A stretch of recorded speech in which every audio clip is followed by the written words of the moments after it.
Parte segunda. Aplicaciones prácticas. Capítulo 9.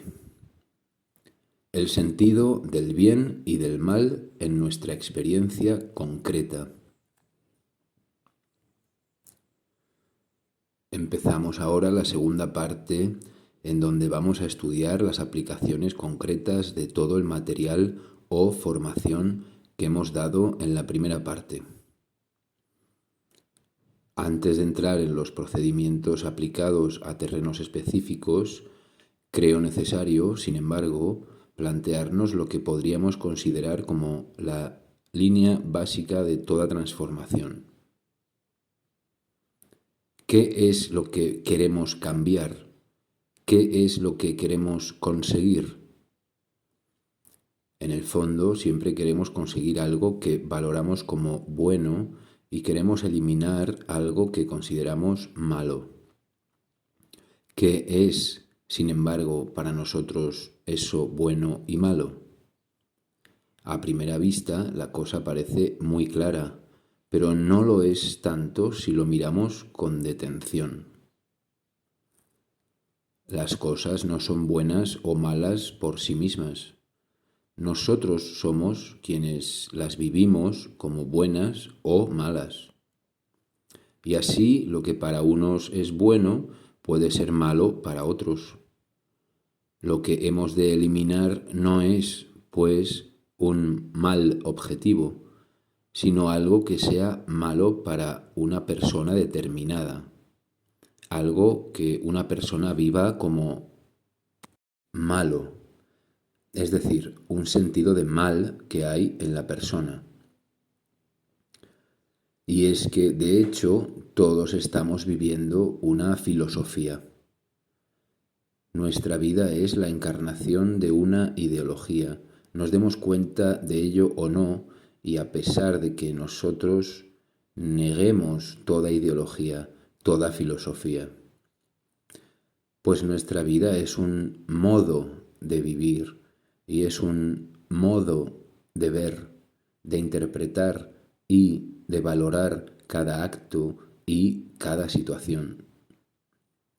Esta vida nuestra no está hecha de circunstancias frías, neutras, objetivas, como objetos que se ponen en contacto entre sí, sino que está hecha de relaciones que tienen lugar dentro de una mente, dentro de un sentimiento y dentro de una voluntad. Nuestra vida es esencialmente un fenómeno anímico. Por lo tanto, de esta filosofía, de esta ideología que estamos viviendo consciente o inconscientemente, dependerá el que muchas cosas adquieran una significación positiva o negativa. Por ejemplo, si yo estoy viviendo bajo la consigna de la tranquilidad, de que lo que yo quiero es vivir en paz y gozar de un bienestar, si estoy realmente viviendo con esta consigna, aunque no me la haya formulado de una manera explícita, entonces viviré como mal todo lo que sean obligaciones, todo lo que sean alteraciones de mi ritmo, todo lo que signifique apartarme de mis hábitos.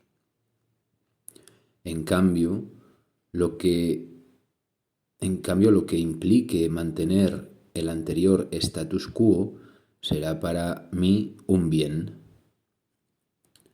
En tal caso, la idea de creatividad o transformación la aplicaré a esta filosofía y trataré de retener eso que llamo bien y evitar eso que llamo mal. ¿Qué ocurre, por el contrario, si yo tengo como consigna, como lema de mi filosofía, el demostrar que yo triunfo, que soy un triunfador, que soy el más fuerte, el más capaz? Que viviré las cosas valorándolas según me permitan demostrar esta capacidad de lucha y de triunfo. Para mí lo negativo será que las cosas sigan estando tal como están, y lo positivo será cuando pueda destruir o alterar lo anterior para crearlo de un modo nuevo. El mal será lo antiguo, el bien será toda nueva transformación, algo en lo que yo pueda afirmarme, reaccionando u oponiéndome a ello. Por tanto, las nociones de bien y de mal o de bueno y malo serán muy opuestas para una y otra de estas dos personas. Digo esto para que se entienda que antes de empezar a considerar lo que hemos de cambiar, hemos de ver primero si no somos tal vez nosotros quienes hemos de cambiar en nuestra propia perspectiva. Porque si yo pretendo solucionar algunos problemas, pero no me doy cuenta de que el problema soy yo, esos problemas no podrán ser liquidados nunca, porque mi vida será una constante reproducción, recreación de esos problemas que soy yo. Yo no puedo cambiar el modo de hacer las cosas o el modo como las cosas se producen si antes yo, que soy la causa, no cambio en mí mismo. Si yo, por ejemplo, mantengo la consigna de ser un triunfador, estaré siempre reaccionando ante las situaciones en forma de lucha, en forma de contraposición, y esto se irá reproduciendo siempre, incluso aunque mi salud esté aconsejándome un descanso, una paz y un aislamiento. Esta consigna básica será la que estará haciendo funcionar, la que estará motivándome inconscientemente y la que en el fondo yo estaré apoyando, porque me sentiré más afirmado en la lucha que en el estancamiento o la inacción. Y así exteriormente querré que se produzca una cosa e interiormente estaré queriendo la opuesta.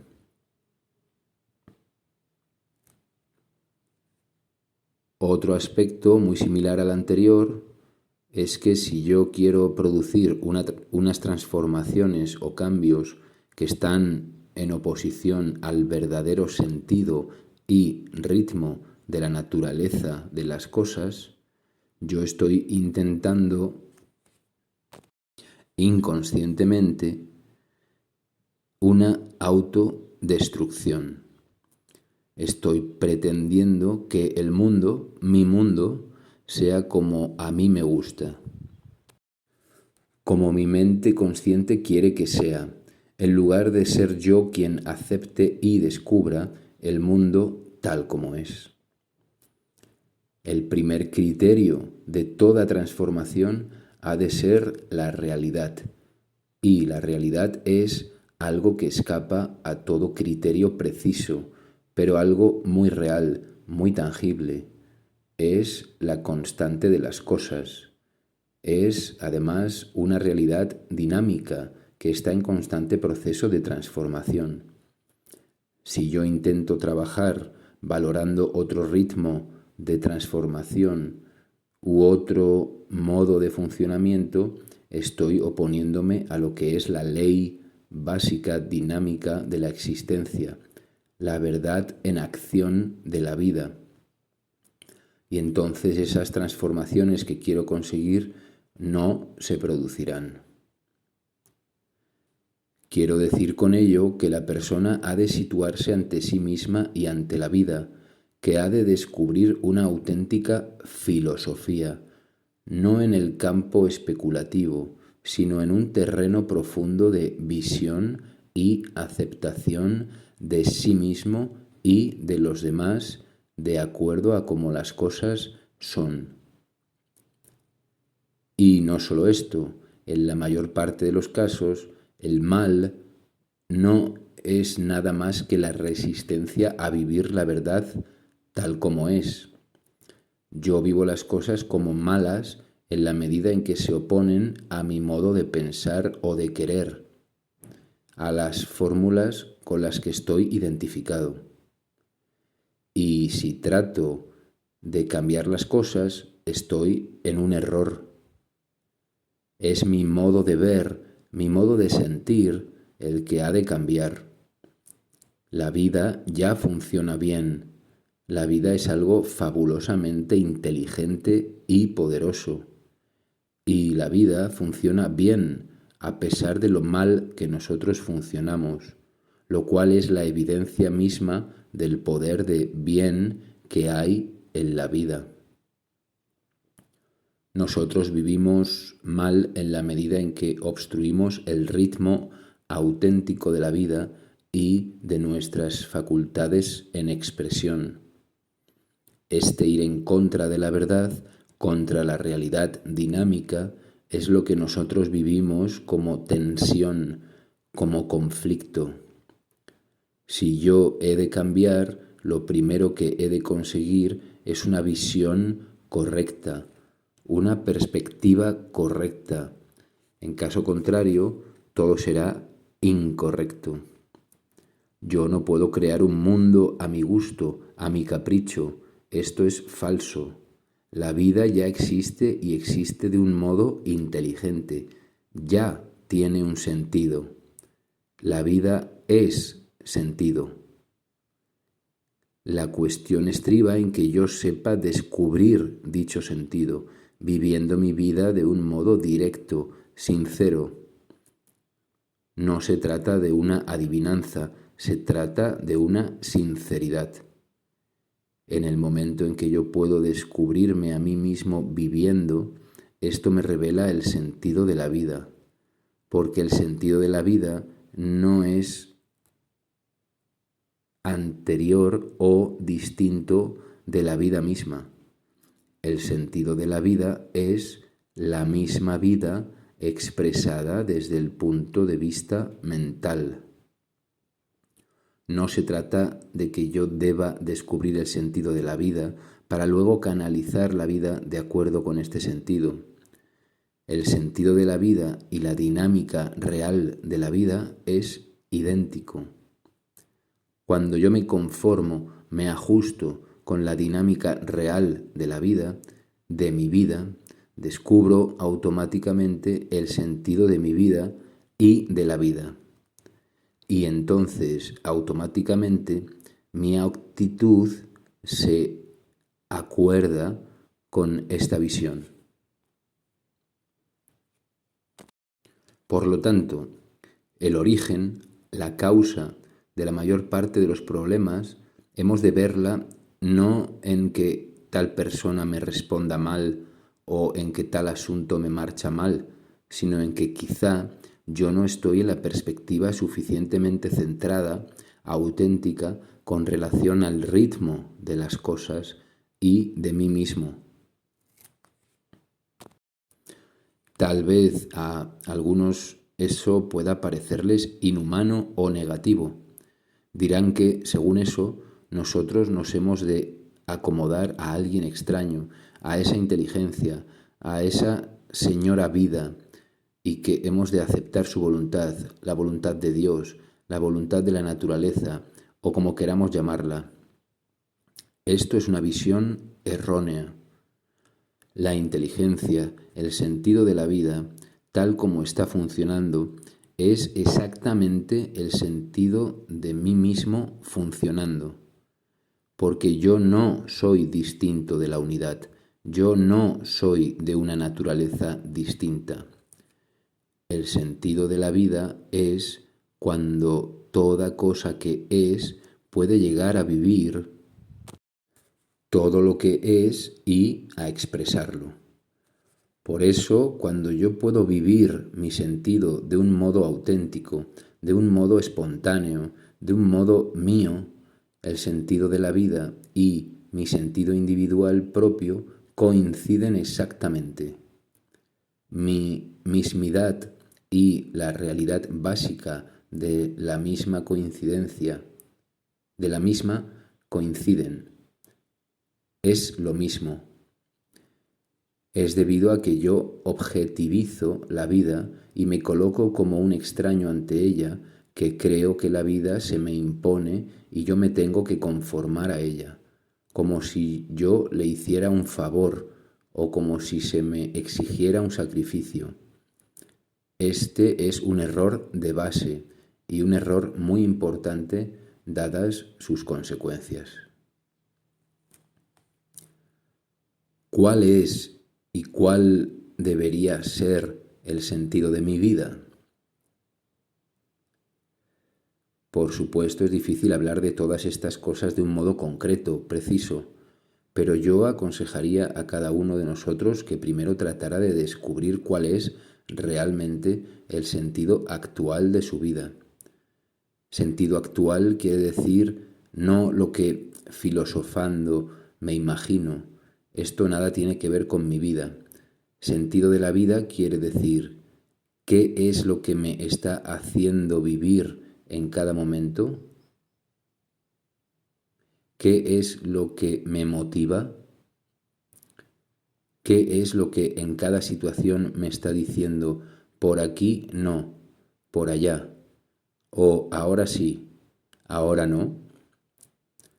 Hay que descubrir esto, y esto solo lo puedo descubrir si lo miro. Si me detengo y me pongo a pensar, no puedo descubrir nada. Puedo, sí, teorizar mucho, hacer unos magníficos castillos mentales, pero no descubrir nada respecto al sentido actual de mi vida.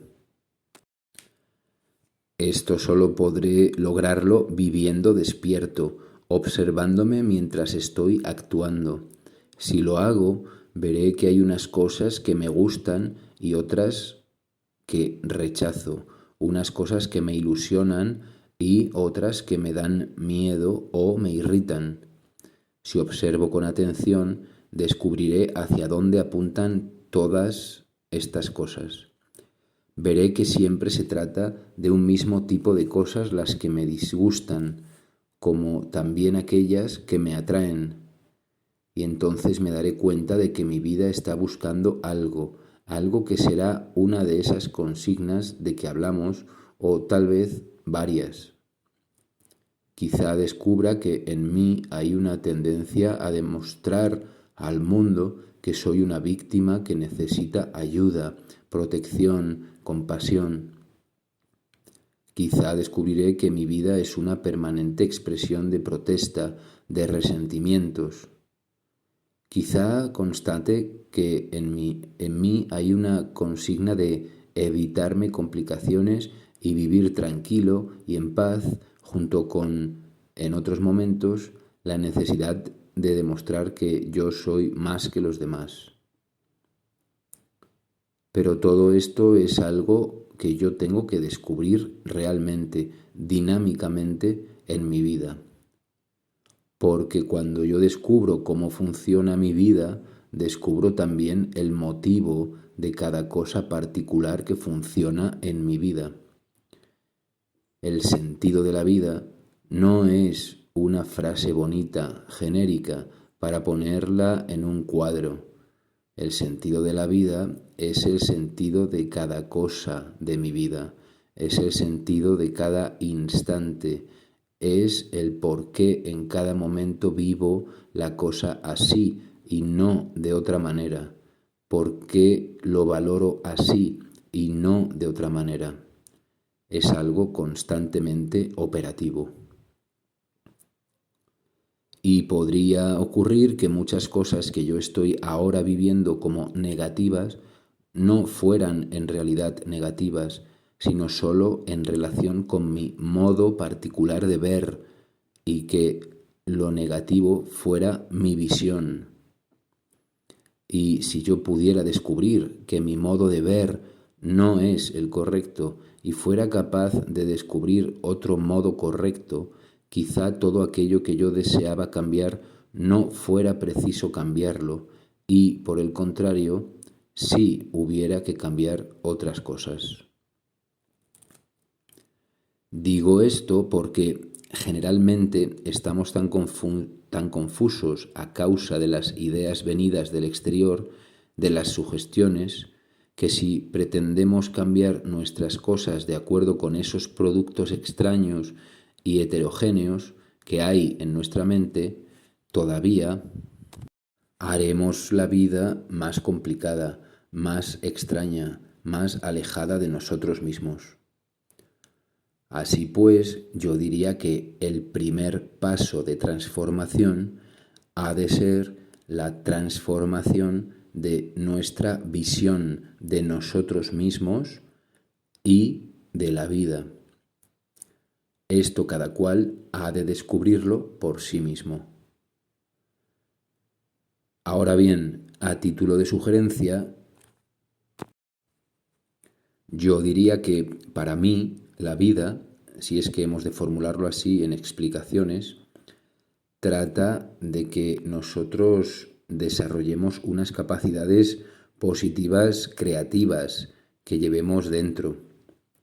Diría que gracias a este desarrollo yo crezco externamente, me fortalezco e internamente adquiero una conciencia de mí mismo y una conciencia de felicidad, de plenitud, de autenticidad. Y que paralelamente a este crecimiento individual, paralela e inevitablemente, se produce el crecimiento social, el del grupo, y que tanto uno como otro, que es el mismo crecimiento visto desde dos puntos distintos, apuntan a una conciencia de plenitud y de realidad, a algo que podríamos llamar sabiduría, Dios, poder o cualquier nombre que queramos darle, pero que por el momento se manifiesta en nosotros en un sentido muy concreto, muy dinámico. En primer lugar, yo desarrollar mis capacidades positivas, físicas, afectivas, mentales, espirituales, estéticas, etc. Gracias a esto, internamente se produce en mí una conciencia de plenitud, de satisfacción, de autenticidad. Y luego, este desarrollo subjetivo y objetivo se comunica socialmente, porque yo crezco en la medida que ejercito en los demás, junto con los demás, a través de los demás, y con esto facilito el crecimiento de los demás. Expreso esta mayor conciencia y capacidad que voy adquiriendo en mi expresión con los demás. Formo con ellos un tejido vivo, pero con puntos de conciencia muy claros, muy diferenciados, y con ellos hago un trabajo creador, individual y colectivamente, con tendencia a una unidad superior, plena, máxima, indefinible. Pues bien, si esto es así, entonces la consigna en la vida no será pasarlo muy bien ni muy mal, no consistirá en demostrar que yo soy superior o que soy inferior, sino sencillamente en conseguir ser yo mismo del todo, en desarrollar toda mi capacidad de ser yo. Mi vida ha de ser una constante creación de mí, un constante descubrimiento de mí. Y gracias a este descubrimiento que yo hago de mí, actuando, creando, entregándome inteligentemente, ayudo a esta misma creación, a esta misma realización en los demás. Este sentido de la vida no es algo a lo que me he de supeditar, algo a lo que he de sacrificar otra cosa. El sentido de la vida es mi afirmación profunda, pero una afirmación que implica al mismo tiempo la expresión plena de mí y la afirmación cada vez mayor de los demás. No se trata de que yo deba renunciar a mí para el bien de los demás. No es una negación con vistas a una afirmación. Esto sería erróneo. Se trata de una afirmación básica de mí que se expresa dinámicamente y que se traduce en una afirmación progresiva de los demás, en los demás. En la medida en que yo soy más yo, podré hacer mejor lo que soy capaz de hacer y ayudar a los demás a que ellos sean más ellos mismos. Es posible que esta formulación no encaje en algunos modos de ver. Sin embargo, yo desearía que, cuando menos, se considerara para ver si despierta algún eco en la persona. Porque para mí es fundamental que uno descubra el sentido de su existencia, porque nunca podrá vivir de una manera distinta a esta consigna, a esta perspectiva que, consciente o inconscientemente, esté manteniendo dentro.